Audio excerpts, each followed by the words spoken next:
Gopalganj police ने highway पर राहगीरों से लूटपाट करने और लूटपाट के बाद अश्लील वीडियो बनाकर ब्लैकमेल करने वाले शातिर अपराधी को धर दबोचा है। पुलिस ने गिरफ्तार अपराधी के पास से 17,000 रुपए नगद, लूटी गई सोने की 2 अंगूठी और घटना में प्रयुक्त मोबाइल को भी बरामद कर लिया है। यह कार्रवाई कुचायकोट पुलिस ने यूपी के तरैया थाना क्षेत्र के हफुआ गाँव से किया है।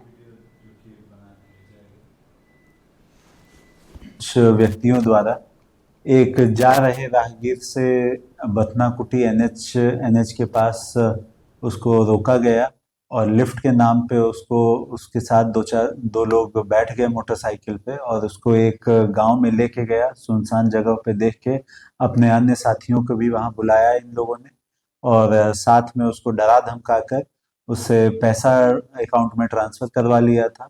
इसी में पुलिस को जानकारी मिलने के बाद ही जांच की जा रही थी। उसी दौरान एक व्यक्ति की अरेस्टिंग की गई। उसके निशानदेही पे अन्य लोगों की भी पहचान कर ली गई है और लगातार छापेमारी चल रही है। इसमें 17,000 रुपए के आसपास कैश बरामद किया गया है, जो कि बताया गया है कि ये लूटा हुआ वही कैश है जिसको इन लोगों ने अकाउंट से निकाला था।